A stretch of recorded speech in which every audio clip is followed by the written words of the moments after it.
The session set up.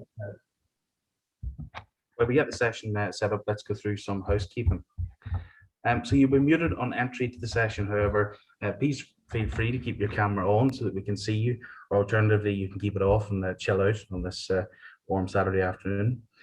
Please be kind and mindful of others whenever you're making comments, and also be mindful of their feelings and privacy if you're making comments or discussing things in the chat. And if you have any questions or comments throughout the session, as I say, please drop us a message in the chat or in the Q&A function box, and Constance, as host, will be addressing those at the end of the session to our panel. If anyone is struggling with any of the issues under discussion today, we have support from our art therapists available through Slack if you're a Reimagine Remake Replay participant, or please contact Lisa Kelly via email, lisakellyarttherapy@yahoo.com, or Stephen Miller at stephen.miller@nmni.com. Please share our festival events on social media, and don't forget to tag us. You can find us on Instagram at Reimagine Remake Replay and Twitter at Reimagine Replay. And please use the hashtag Head and Hearts. So you're very welcome to our discussion today on mental health and music, a panel with talented stakeholders in the music industry who will use their experiences to describe the connection between listening to and creating music, and how we can regulate and promote our self-worth and well-being. Now, music can be introspective, or playlists helping us through troubled times. It can also provide us with a sense of community, a feeling of belonging with others who listen to and create similar music in a particular genre. However, the last year has been very challenging, particularly because of the absence of live events, and musicians and audiences have been unable to establish a bond. Audiences unable to convey their enthusiasm, and musicians restricted in how they can record and express their feelings. So hopefully we can discuss some of those challenges and how our particular panelists have faced them in this last year. We're going to have a very special guest to chair the session today. So please welcome Constance Keane, an Irish musician, artist and producer. And Constance is going to take you through the discussion, and we hope that it inspires you. Please feel free to post your questions, and as I say, they will be addressed to panel members at the end. I'll hand you over to Constance to introduce some of the themes under discussion and to introduce our panel. Thank you. Thank you so much, Michael. Thank you so much to Reimagine, Remake, Replay for having me and for having us all on this beautiful Saturday afternoon. It is where I am anyway. It's so sunny outside and it's really bright, and it's actually lifting my mood a lot, which is very important, I think, when you're going into a discussion about mental health. Yeah, it's such a privilege to be a part of this, and I really, really appreciate the invitation. We have some incredible guests who I am so excited to talk to. I'm a musician myself, and one of my favorite conversations to have with other musicians is talking about mental health and talking about art and mental health and how the two coexist and how the two kind of help each other and develop each other as well. So I'm so excited to introduce our three guests. The first one is Danielle Larkin, who is a community engagement officer with NMNI, working on the Making the Future project. She has a background in conflict transformation with a specific focus on how music can transform conflict. Danielle has worked in Palestine, Colombia, and Indonesia, as well as the Netherlands and throughout the island of Ireland. She performs under the monkier Danielle Larkin. She's amazing, such a beautiful folk musician.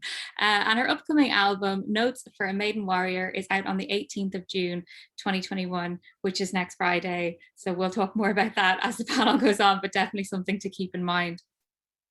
Next, we have Jordan Adetunji, an alternative hip hop artist from Belfast, who's breaking all the rules with his genre-merging rap and R&B post-punk feels.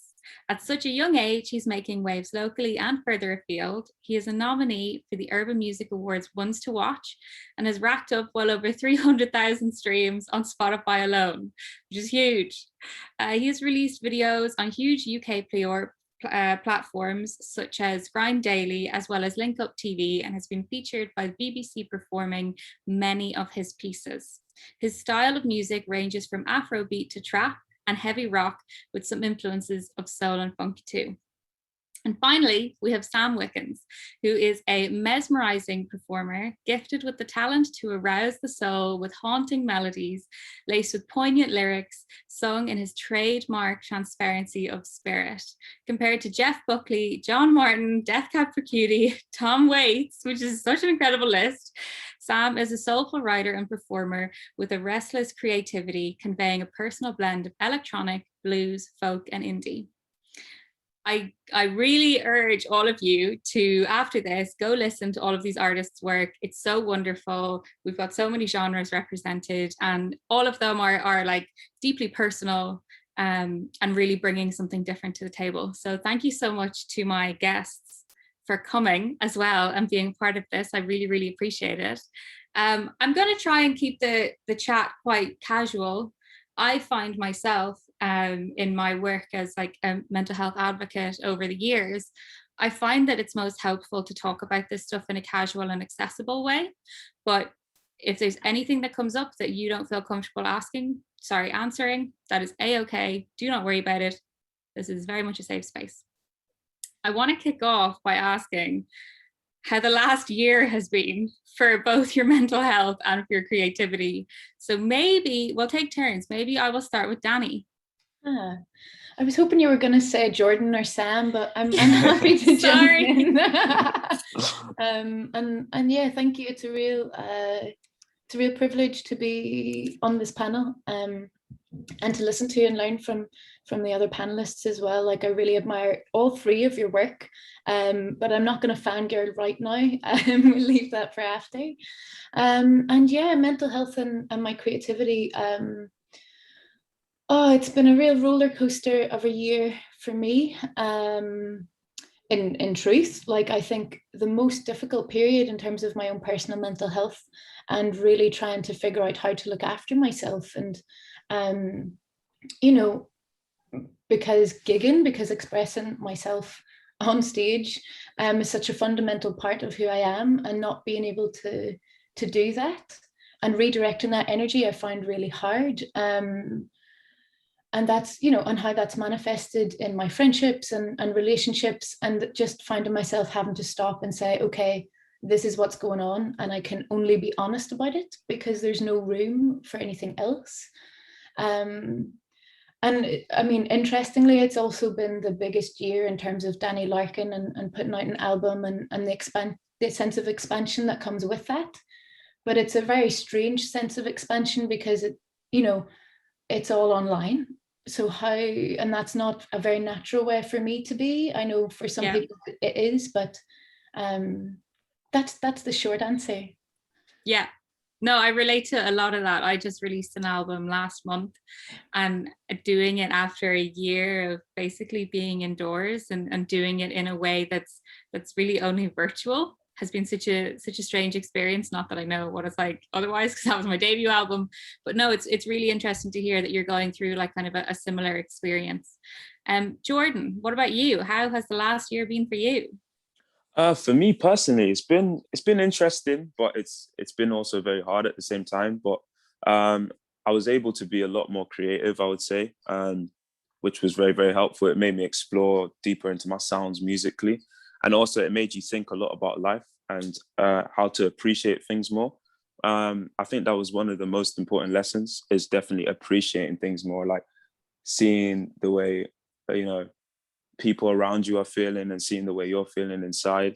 Like, even the thing like going outside and seeing like the sun or fresh air, that means so much, and you actually deep it more, especially during lockdown and stuff like that. It made you just really, really, go into that. And even like live shows, it means I really miss the live sort of elements of performing live, because like personal interaction is just such a deep thing for me, and I've realized how much it's important that we love each other and lift each other up. So that's kind of the lessons I've learned. Yeah, definitely. It is strange being an artist when the whole live element is just completely taken out of the equation. You're kind of like, wait, what? There's usually a space for me to go express myself, and kind of blow off some steam sometimes as well. And being kind of pent up over the past year has definitely been strange. Sam, how has your year been? My year's been like up and down. as like I would say any musician or any person's dealt with. Um, for the first, I would say 6 to 8 months, I was just enjoying it because for a long time I was like I kind of want to break from music, as in working all the time, creating a product all the time. But the problem was if you take a break, the world continues moving, and then whenever you come back, you feel like you need to sprint to catch up with everything. So I just kind of took it like, okay, everyone has to take a break right now. Let's do something else. And I just spent most of the time in my garden building with my family. And, you know, as Jordan said, just starting to appreciate a lot of the things that you're sometimes too busy to appreciate. And then with creativity, I've just allowed myself to find creativity in other things other than music, you know, at all, or production styles that I wouldn't have normally went down. But no, I would say definitely it's had its ups and downs. But moving forward, I would say for every artist, it's going to be something useful moving forward as like a musician in your career and as a person, having that year to just think about something completely different than gigging all the time, releasing music all the time, trying to brand yourself and your music. It just gave your brain so much more space. Please ignore the siren that's going on outside my flat right now. Sam, you said something there that I'm really interested in. Wow, really? We'll just have to let this happen now. Cool. You said something I'm really interested in there, where you were talking about how you've had a chance to try different production styles and stuff during the pandemic. And I often wonder if this time has had an impact on people's style of work, and what that actually means when we now kind of start to come out of the pandemic. Thank God. Have Jordan and Danny, like, have you found that that having this much time and having things taken away from the live sphere has impacted your style of work at all? 100%. 100%. Like this, the first track I kind of made to come out of lockdown, the first track I did make in lockdown was literally like my first sort of post-punk sort of song, and it was like with merging with rap, and that was the first thing where I was actually talking about mental health and all those things. And like me even going down that lane, I don't know if I would have had the time to really just invest into the sound and actually bring it out properly and get, you know, the success that it has gotten. I don't think I would have done that if it wasn't for lockdown, which you know, I'm grateful for, kind of. Yeah. I think for me, I feel slightly different because the year has been releasing in a very outward way rather than creating in a very personal way. And I mean, at the same time, I have about 20 songs that I've written in the past couple of months that have ended up just being the voice notes that they are because I haven't had any other time to sit with them. But I guess the wonderful thing about that for me is just seeing the response to that. Like, a song that I released earlier in the year is called Love Part 3. And essentially it's a song of heartbreak and longing and how love transforms and how we can become kin after that experience. And like the production in that is very simple. It's guitar and vocals and backing vocals, you know, there's nothing magic there. And I think the sparseness of that seems to have really connected with people. And so I'm really surprised at the lack of production technique that's gone into that and how that's connected with people, perhaps for me in a very raw or kind of grounding way. If you ask me that question in a year, I'll let you know what the next okay. Next year's we'll go again. Perfect. Absolutely perfect. That kind of leads on nicely to my next big question, which I'm always fascinated to hear for an artist, what point of creation is the best fit for your mental health? Is it writing? Is it being in the studio? Is it performing live? Is it working on all of the stuff around the music, like the visual aspects and stuff? Like where do you feel in the point of releasing work and creating work is the best for your mental health? Sam, let's go with you. I at stages. So yeah. Whenever I first start writing the lyrics, I always like try and think of it like a therapy session. So whenever I go to my therapist, which is, you know, writing a song, writing the lyrics is talking about it for the first time. So whatever it is that your brain's going through, or if you want to talk about, then whenever you start to produce it or you're working on recording it, that's going through the whatever it is a bit more, you know, just working it out. And then by the time you've recorded it, you've kind of gone through it, you've worked it all out in your own head. Working on whether it be music videos or releasing it is kind of like whatever that was, it doesn't have a hold on me anymore. And now it's just about letting it go. So whenever you actually release the song with the music video or whatever it is that you're releasing it with, it's almost like whatever it was that was taking a toll on you, you're just letting it go now. It's out into the world. And so it's all the stages kind of have a specific place for like what I get out of it. Mm-hmm. What about you, Danny? Yeah, good question. I think for me, I find that I can only write when I'm connected to myself. And so when I'm connected to myself, that's the magic. And it's been funny because like on the album, there's 3 love songs on there, and like someone asked me in an interview last week, who did I fall in love with? And I was like, oh my goodness, I can't actually, like, how can I answer that question?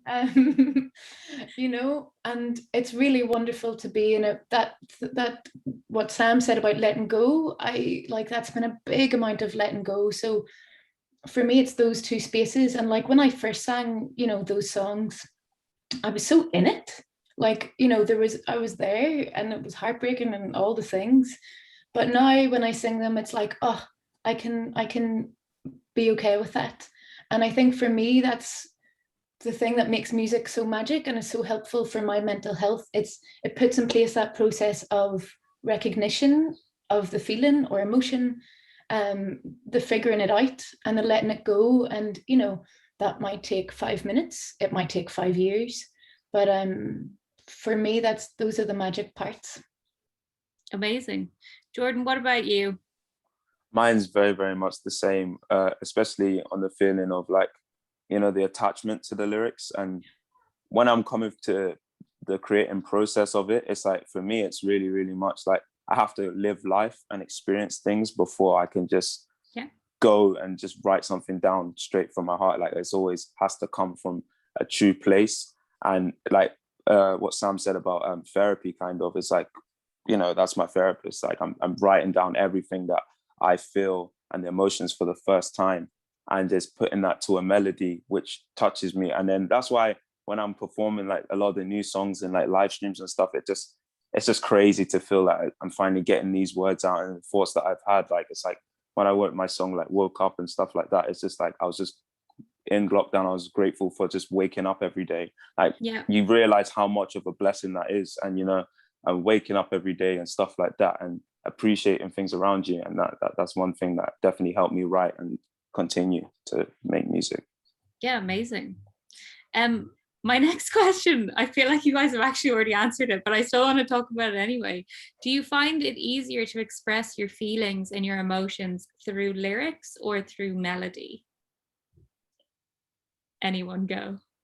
Because I actually find it easier to write the music first. That's my first port of call when it comes to expressing the feeling that I'm feeling. And then it takes me a little while to come around to the lyrics and figure out the way that I want to say things. I think I'm very much the same on melody. Like the melody is so important to me before I write the lyrics, because I feel like the melody like will guide me to what the lyrics are going to be. Yeah, exactly. Yeah, I think for me, it depends on the instrument that I'm playing actually as well. And like going back to this thing of being connected to myself, like when I have that connection, you know, like if it's on banjo, usually the banjo comes first. But guitar, both lyrics and melody come together. And I guess as well, because a lot of the stuff that I write, it's almost like a mantra or a repetitive motif. Mm-hmm. And the more it's played, the deeper you get into it. So it's like on banjo, it's setting that stage to get deeper and deeper and deeper. And sometimes you're just like, how deep can this go? And what discoveries are there? And then I totally get that. Yeah, pardon? I totally understand that feeling, because I usually start with a beat. And it's the idea of just like looping this beat, adding bits, taking bits away, and it becomes this meditative thing where it's like you're accessing your true feelings about something without like even consciously doing it. And I always find that that's when I end up getting maybe like my most honest or something like that, is when I have this thing where I almost like I don't have to worry about writing the words yet. Like we'll get to that later on, but I need to just get like to the core of the feeling first, I guess. What about you, Sam? I love production. So, Yeah. you know, if I've got lyrics, I would just create a wall of sounds, just always different. And that's how I would get a lot of the emotion. It's like if the lyrics are me just saying something, I see that like the melody and the sounds behind it. Do you know, am I whispering this or am I wanting to shout this lyric? But I love finding emotion in just the production. Do you know, and whether that is, you know, creating all these like orchestral kind of rises up, or if it's just all blank, it's very spacey and like tons of reverb. But all of that seems to translate to my music on what I'm trying to get across with the song. Yeah, totally. We're now just gonna like be that meme where the car drives off the motorway for a second, because I'm really interested in your listening patterns, not just your creating patterns. So when you are feeling really overwhelmed and sad, do you listen to sad music and lean into it more? Or do you listen to happy music to try cheer yourself up? Or do you listen to angry music? I'm definitely sad. Yeah. 100%. Like I make myself 10 times worse. Yeah. You know, I'm lean listening to into the it. Shrek soundtrack and everything. You know, it's terrible. What about you, Danny? I get really down. It's funny, like I'm only beginning to use music in this way again after a period of not. Every morning I come downstairs, I listen to Heart 70s on the radio, right? And I just absolutely dance it out in the kitchen. And that seems to, you know, stave off potential sadness for a good chunk of the day, if it arises. But I'm also a, you know, go deep and go home kind of person. So there's an album that I just completely, and I'll pick one album and I listen to that for 3 months. And that's the only thing I'm going to listen to. Like there's one by Woven Kin, and like I would just listen to it every night. And I was like, oh my goodness, like how much more can I feel? And the answer is much, much more, apparently. Yeah. How about you, Jordan? I think I would kind of dwell deep into like the sort of aesthetic of being sad. Yeah. I think I would just listen to a lot of sad music, but like the music that it would kind of be uplifting, sorry. Sad music. I would listen to that a lot of the time and just, you know, delve into it and just like sort of, you know, feel the emotions and think of ways that I can overcome that emotion. That's me pretty much. Yeah, sometimes you have to lean into it to properly feel the thing, to process it, to then come out of it. Do you all have any other art forms that you lean into to make yourself feel better? Like, does anybody paint, or does anybody bake, or let's call exercise an art form for now? I'm swimming and dancing. Yes. Like I love a good wiggle, and like I taught myself how to swim as an adult like 4 or 5 years ago. And I, you know, about 2 years ago started swimming in the sea, and now like I swim every evening. And it's just that for me, it's being so present in the body, like that just kind of is a great leveler. It's like it's the same. I find it the same experience as music when I'm performing, and I think that's why I enjoy it so much. I mean, because if you don't keep swimming, you're going to sink is maybe one motivating factor. But I guess the thing is, it's like you're so present. There's nowhere else to be, and there's nothing else to do. And for me, that's just it's magic. Yeah, those things that really bring you into the moment. Yeah. They just bring you back to center. You know, the stuff that you might have been sad about or worrying about beforehand, you don't have time to think about that right now because you're in a body of water and you need to make sure you stay alive. Yeah, I find swimming in the sea a really, really helpful thing for me as well. I think there's like a certain kind of like cleansing quality to it as well. I come out and I feel like it's a different day a lot of the time. Jordan, how about you? For me, I think I just play a lot of sports. Like I like playing football a lot, so I play football. I draw as well, so I'm really, really into art. So that's one thing that I definitely go into, and writing as well. I like to write a lot of like sort of poetry sometimes, stuff like that. That kind of helps me quite a lot. Yeah, amazing. What about you, Sam? I other than music, all I do is cook and do MMA. But no, amazing. Danny said it best though. It's something that makes you 100% present whenever you're doing it. You cannot, whenever you're performing on stage, there has been times like, and I think every musician has had this, whether it's a bad gig or if you're just not like present, where you'd be performing and going, what am I gonna have to eat for dinner later? And you're completely not present at all. But there is something about being 100% present, and I find MMA just takes me, straight there. There's no thinking. So I'm on two separate sides of the like pole. Yeah, amazing. It all makes perfect sense though. When it comes to performing live shows, are you always in the mood to get on stage, or are there times where you are standing at the side of the stage thinking, oh my gosh, I really don't want to do this? I'm petrified, like before every gig. Yeah, I'm always petrified, but I don't think musicians ever see that to each other, because people have asked me like, how are you confident? And I've asked other musicians, how are you so confident? And I think we just pass that around and ask everyone, but I'm petrified. Yeah, I'm always terrified before I go on. And then I go into a cycle as well in my head where I'm like, oh, I'm told I'm supposed to love this part of being an artist and I'm not loving it. And does that mean that I actually shouldn't be doing this at all? And it's very easy for 30 seconds before you go on and start a song for you to be having these like intense conversations with yourself, I guess. Danny and Jordan, do you still get really nervous before you go on? Is there ever a time where you're thinking, actually, maybe I'll just get in a taxi and head home? For me, I feel like before I'm on stage, I have like an adrenaline rush. Like I just can't wait to get onto the stage. But at the same time, it's like a thought of like, what if I fall off the stage or something? And then I'm just like, actually, I don't care if I fall off the stage.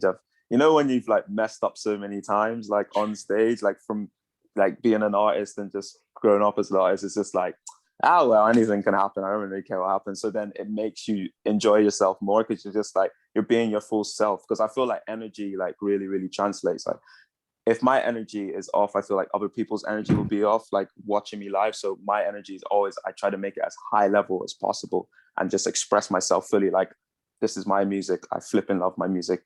You should love it too, type of thing. That's kind of my vibe. But yeah. Amazing. How about you, Danny? I mean, I'm inspired just listening to that, Jordan. Yeah, I know. I'm like, how do I do that? Like, get me some of that, please. I appreciate that. I love playing. I love playing so much. Like, I think the 30 seconds or the minute before going on, there's nerves, and I'm like, oh, it's that kind of in between stage of like the build up to the gig and then the getting on stage part. And I kind of get a bit nervous there. But then once I'm there, it's like, oh, here we go. Like, this is the crack. And that's after 7 or 8 years of playing and understanding myself and knowing who I am and what I want to say, and, having songs that I'm immensely proud of, and holding that space. And I love it. Like, there's also dogs and children running about in the background here, so I'm not sure if you can hear all of that. Not my dog, not my children, but I hope you enjoy it nonetheless. Amazing. What happens when you come off stage and it wasn't a good show? How do you recenter yourself, make yourself not give up doing music forever and ever? Because I always have that about 30-second chat with myself afterwards when it was awful. And I'm like, this was your last gig. You're never accepting any other shows. You don't need this in your life. Sam, how about you? What do you do when you've come off stage and you feel it was not a good show? I went through, I reckon it was about 2 years where after every show, and it was partly from me, you know, like low confidence and low self-esteem, and it was partly from people that weren't really that healthy for me to be around, that were telling me after a show, could have done that better. You could have sang that better. And I got to a point where it really made you, you know, like, not, as you said, I'm not playing again, because you start to think that this is going to happen every time. But it was only through watching artists that I love, watching tons of videos of them playing live on YouTube, and you start picking up, they made a mistake there, but I still love them, and I would 100% would watch them every single time. They could make that same mistake 100 times, because it makes you like it even more, because you're going, oh, that's human, you know, that's raw, they've made a mistake, whatever. So I'm just like, if I do make a mistake and I class it as like a bad show, I'm just being more me. Do you know, I'm not gonna, no, I don't think anyone can do something perfect. So anytime I think I have a bad show, I just kind of work it down into that, and then find out, well, I made a mistake. The world's not ending, and people that do enjoy my music, or people that enjoy me as a person, they're not going to disappear from that. So it really does help put things in the perspective. Yeah, that's amazing. That's a very good pep talk to give yourself. I do find that, you know, watching people you admire mess up is like one of the most helpful things ever, because it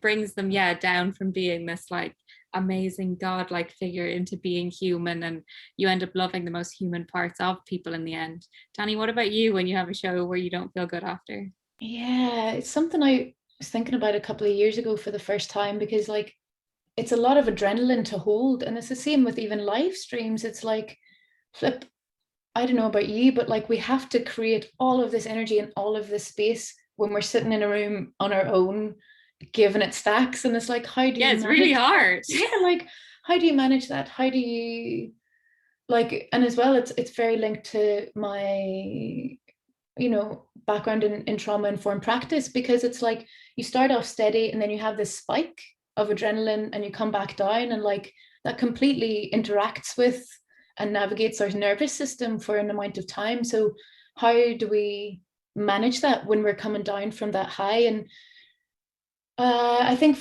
I just need a bit of space, like, which is something that I do a lot. And I couldn't do it. It's something I had to learn how to do. And like that space ranges from like a very physical kind of, okay, let's shake this energy out. Like that was then, this is now, let it go. And also like, we are human. Like, oh, I was going to curse there. I'm going to try and not do that, but fuck. Anyway, we're here now.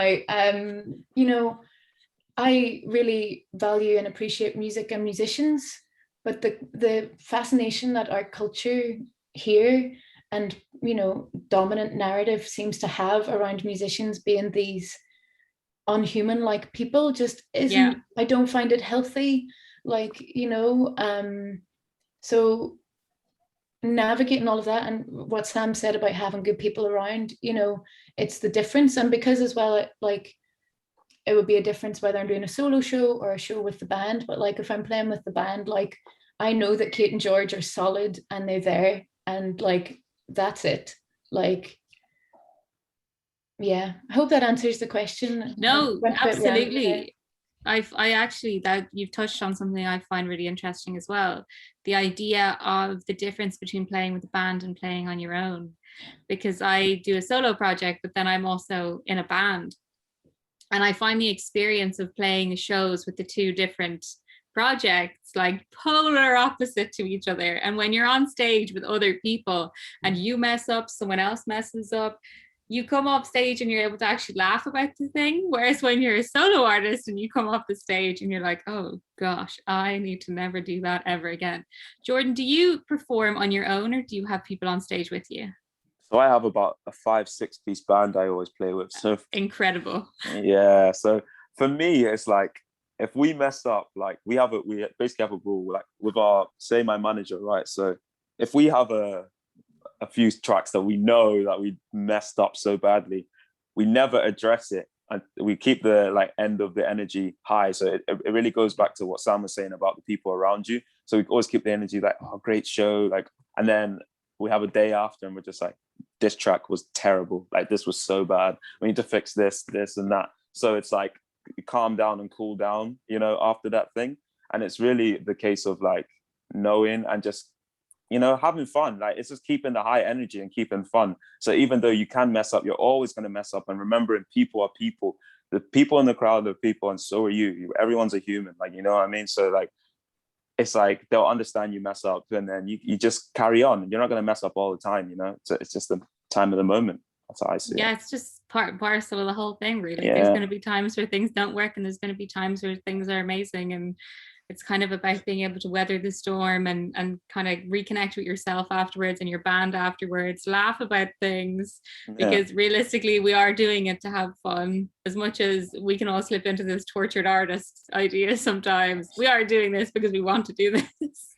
Exactly. Yeah, I think that's really good to check in with that. I want to just talk about one last proper topic and then take some questions. So if people want to start typing questions into the chat, we can come on to those after this. But I want to talk about the attitude towards mental health in the Northern Irish music industry. I lived in Belfast for 3 years and felt quite a part of the music scene there. And it's interesting to me. I now live in London. And it's interesting to me to see the difference between the music scene in Northern Ireland and the music scene over here. My personal experience was that I found the Northern Irish music scene quite a welcoming place where people were supportive and stuff. I think there was like less of a sense of competition than there is over here. Everything gets a bit serious. It's a bit strange. But I do think that there were still a lot of conversations that needed to be had about mental health. And like Sam was saying earlier about how we all just pass along this idea that we're all meant to feel great before we go on stage. And I'd love to know your thoughts on what needs to change, what could change, what you'd like to see the music scene in Northern Ireland look like when it comes to talking about mental health. Anyone? I'll jump on that then. Yeah. Yeah, really important question. It definitely feels like there's an opportunity to have conversations that we have maybe potentially never had. And I mean, I say that also very much aware that for a long time people here, like not talking was a coping mechanism, Yeah, absolutely. I can, only ever speak from my own experience. I guess one of the big things for me is like, how do we gather? How as a community do we come together and have these conversations that aren't just at gigs and show and support that way? How do we check in outside of that? What is the structure around that? Like, is one thing. I guess another thing for me is like, yes, music is absolutely fundamental to my sense of self and expression and how I work things out. But it's also not the only thing. Like, I've spent the past over 1.5 years in counselling, and that's really needed. And not just the 6 sessions that are offered. I think that's something that really needs to be recognized, acknowledged, and addressed. And also to know that as much as we can support each other, we don't have the skills to support each other in everything. We're not trained to do that. And so if I could have more conversations around that as well, and that was built within the industry, I think that would help. And I think it's a very specific experience to myself as a musician, not in any other field, because I'm not sure if you know, but like the music industry is really troubling, is really the most generous word I can offer.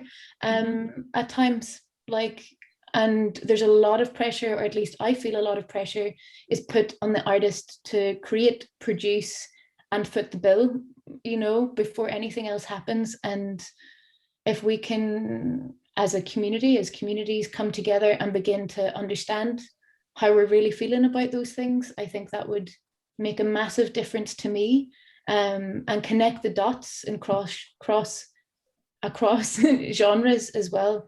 Because, you know, I'm folk, so like I don't only go to folk gigs, of course I don't, because like, you know, I don't only want to live in a folk world, and folk's lovely, but it's not the whole thing. But quite often we're put into spaces of genres rather than spaces of human connection. And I hope that's a good enough starting point for that question. No, absolutely. I mean, you brought up something there that I think about very often, which is the idea of financial support, and how as artists we have to foot the bill for pretty much everything for the whole first section of our careers. And what does that actually mean for your day-to-day well-being? Because it's all well and good for you to, you know, feel like you're getting something out of putting your art out there. That's fantastic. But you also need to afford your food shopping that week. And I think that that is quite a unique experience as an artist, where sometimes if you go out and say that to people who aren't artists, they're thinking, well, sure, then just don't make the music. You've made a decision to do this thing, rather than looking at the role that art and creativity actually plays in wider culture. Yeah, I think it's something that definitely needs more addressing from the people in power. Like, it's wonderful to have things like the Arts Council in Northern Ireland and stuff, and I know that they do very good grants for musicians and everything, and I know that Help Musicians are there as well, but Help Musicians are a charity, they're not a government funded thing. So I think there's a lot of conversations to be had about the day-to-day well-being of artists, and how much of a strain the production of the work actually puts on the artist, who's also the person who's expected to be emotionally vulnerable throughout the entire situation as well, which is a whole thing. Sam, how do you feel about the music industry in Northern Ireland and mental health, and how the two kind of exist together? I think in the past like 3 years, it has gotten so much better.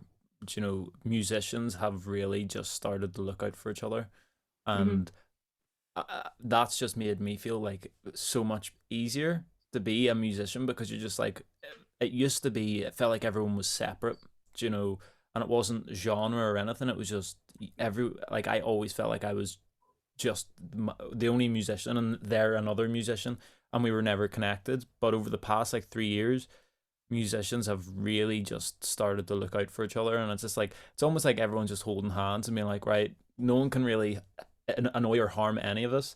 But you said it perfect when you said like Help Musicians is a charity, it's not, you know, government based. And I think that's where things need to kind of move forward. I think people like Help Musicians that have the right people for the right jobs, that have the right backgrounds for the right jobs, they need to be the ones in kind of charge to look out for the music, instead of just someone that was like, well, you know, I've worked behind a desk for 20 years, I don't really listen to music, I don't like music, but I think I'm perfect for the job. And then the musicians, when we're trying to be heard, they don't understand where we're coming from at all. And, you know, I think that is something that really needs to change. Yeah, totally agree. Jordan, how about you? What do you think about mental health in the Northern Irish music industry? I really agree on Sam's point where he's saying about like it's improved within the 3 years. It really has. You know, I've seen a lot of change and a lot of a sort of community sort of thing going on, which is fantastic to see. And you know, having a community does make you feel less alone, and I feel that's very, very important, especially like, you know, taking away genres and stuff like that. People are really connecting and getting to know. But I feel like the Arts Council have been supportive, but at the same time, it's like what Danny was saying about, like, you know, you have to have that passion behind it. You know, it's not always like Help Musicians is like a charity, and having a charity support as well is helpful, but it's like that government support is always needed there as well. So I feel like it has improved. So much more can be done, but I feel like the talk on mental health really needs to be talked about, because it's like it's such an important thing, and musicians do have that too, you know. And it's something like we are, you know, this is our job, and we do take it seriously. Like, it's not just a hobby like some people think, you know. It really is. It does mean a lot to some people. Yeah, definitely. That actually ties in really well with one of the questions that we got in the chat. There's actually 2 questions from Stephen Miller. The first one being, how does Danny manage to be such a big legend? And number 2, do the panel have any advice on how to preserve their art form so that it doesn't become entirely work? How do you keep the therapeutic benefit in your art and keep it fun? I don't release everything. That's my way. I keep things to myself. And I think in today's day and age, where you're basically convinced anything that you create you must sell, is just it makes you start to feel like you're not just really creating anything. Yeah, it feels like you're just this like middle person that things are just passing through, and you don't actually own anything because none of it stays with you. So if I write a song and I get something from that song, I'm just gonna keep that for a little while. I might release it down the line in the future, but for now I'm gonna keep that. Yeah, I definitely say the creating side is so important. It's like taking your time to love your own material. That's so important, because it means like you're actually excited for other people to hear it, other than I just need to drop this so I can get stream revenue. You know, it's actually having an emotional attachment to the music is very, very important. So yeah, I agree. Yeah, totally. I mean, that my album is coming out on Friday. Like, one of the songs on there is 8 years old, you know. Oh, wow. Like, jeez. like it was one of the first songs that I'd ever written, you know. And I think, I mean, apart from the fact that I've released other music in that time, and this is my first big commercial release, shall we say, because like my energy was in other places in terms of gigging and residencies. But for me, it's like, okay, well, this comes from me first, and it's only going to happen out there if that's what I want. And that kind of defiance took a couple of years to build up. But it's just really healthy boundaries. And the people that I work with are really supportive of that and know that.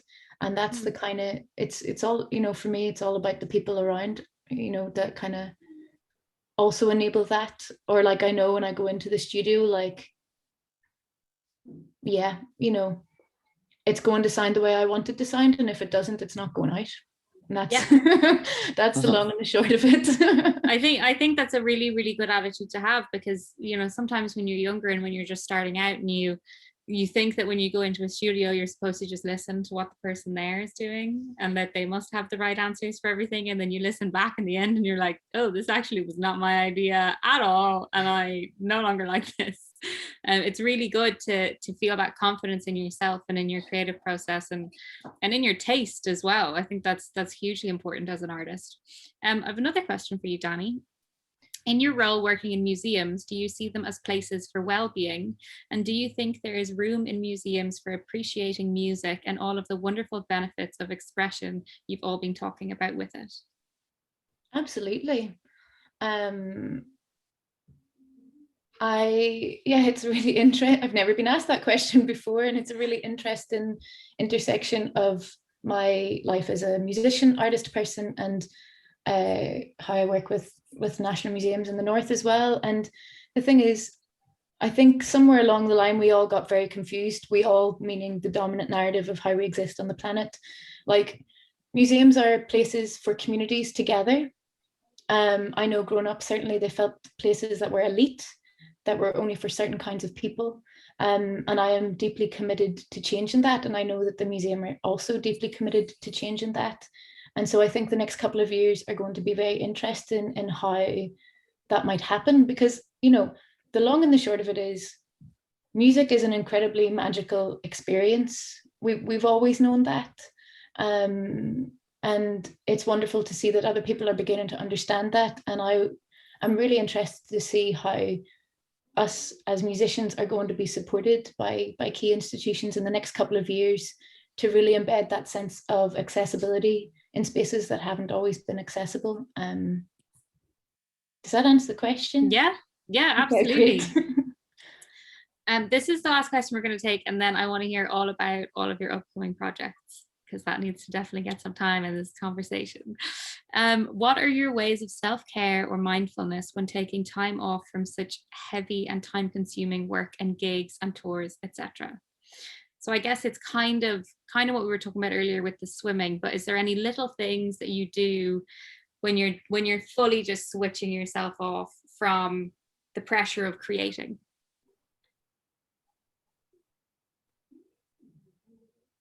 No. I just don't do it. I watch a load of really crap reality TV. It just takes my mind out of art. Yeah. For I a watch little the while. Avengers, like the Avengers, Iron Man 1, 2, and 3. I've sat and watched them all in a row in my bed, eating really fancy salt and vinegar crisps. Or I love a bag of crisps in bed. There's a lot to be said for it. I also like, this is going to sound very strange, but I shake, like in terms of releasing any kind of physical tension. Like I do trauma-informed practices to release that from my body. It took me a while to be okay to say that. In fact, I think this is the first time I'm saying it out loud to other people. Welcome. But it's that kind of like, okay, let me just create or draw a line under this, and shift the perspective. And Heart 70s in the morning as well is a good, I wouldn't say it's a belter of a radio station, but it gets me wiggling, and that kind of creating that separation is healthy for me. I don't know how other people feel. I love a bath. Big bath fan. Yeah. Sometimes I prop my laptop up on the toilet to watch awful reality TV while I'm in the bath. And half an hour later, I've forgotten anything ever happened. It's magical. Love this reality TV stuff. Literally, it's like the worst reality TV you can think of.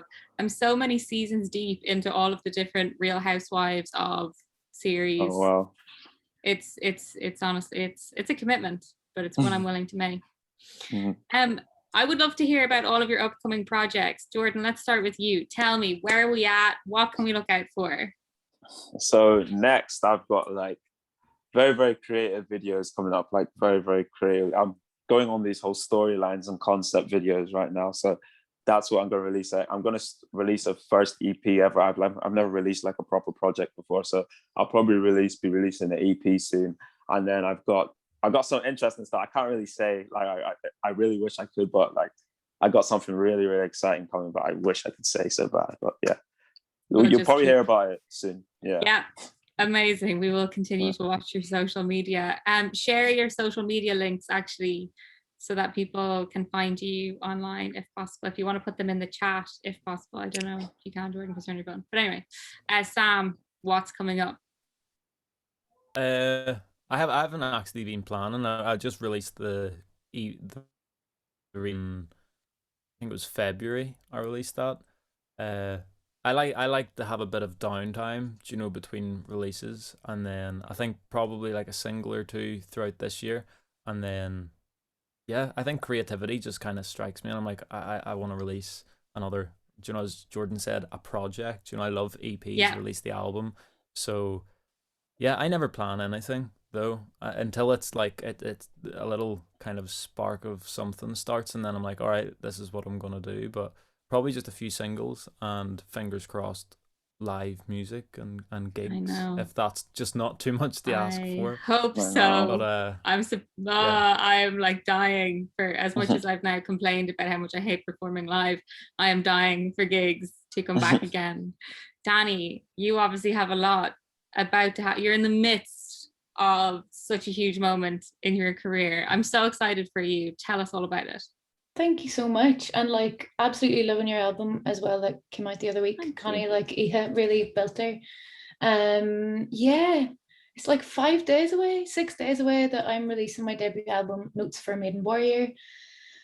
Oh, it's been a real roller coaster. Like it's my first release. There's been music videos, I'm actually getting a billboard. I can't believe that. It happened yesterday. Like somebody walked around in Wall Street next week and take a photo for me.